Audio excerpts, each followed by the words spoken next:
Nasir electronics mobile shoppe furniture व e bike centre Salgare घेऊन उन्हाळी गुढीपाडवा धमाका इलिको कंपनीची ई बाईक सर्वात स्वस्त एकदम जबरदस्त फक्त 39,500 पासून पुढे कोणत्याही कंपनीची जुनी ई बाईक द्या नवीन ई बाईक घ्या एक्सचेंज ऑफर बजाज फायनान्सच्या साहाय्याने 0% व्याजदर कोणत्याही वस्तू खरेदीवर लकी ड्रॉ कुपन आमच्या शाखा क्रमांक 1 पोस्ट ऑफिस समोर सलगरे शाखा क्रमांक 2 हिरा हॉटेल चौक मिरज शाखा क्रमांक 3 देशिंग कॉर्नर कवठे महांकाळ शाखा क्रमांक 4 नायरा पेट्रोल पंप समोर हल्याळ रोड आथनी।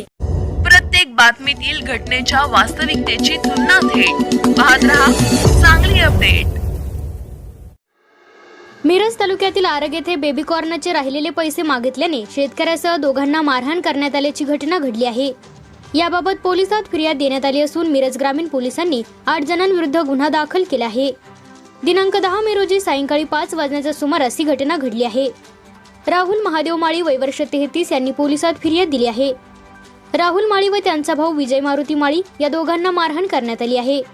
पोलिसांनी प्रथमेश बापू खोत, पंकज पवार, ओंकार खोत, पवन खोत, वीरू खांडेकर, आकाश सूर्यवंशी, अतुल भोसले, अभि जाधव सर्व राहणार लक्ष्मीवाडी तालुका मिरज या 8 जणांविरुद्ध गुन्हा दाखल केला आहे। पोलिसात दिलेल्या फिर्यादीत म्हटले आहे की प्रथमेश बापू खोत यांच्याकडे राहुल माळी यांचे बेबी कॉर्नचे 8,200 रुपये 1 वर्षांपासून शिल्लक राहिले आहेत।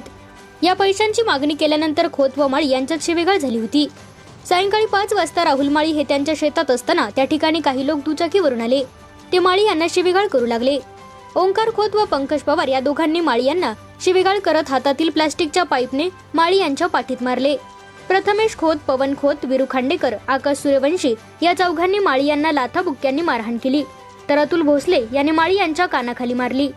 अभि जाधव यांनी फळीने माळी यांना मारहाण केली, तर राहुल माळी यांचे भाऊ विजय माळी हे भांडणे सोडवण्यासाठी आले असता त्यांनाही प्लास्टिकच्या पाईपने मारहाण करण्यात आली।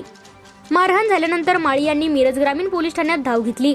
मिरज ग्रामीण पोलिसांनी वरील 8 जणांविरुद्ध गुन्हा दाखल केला असून पोलीस पुढील तपास करीत आहेत।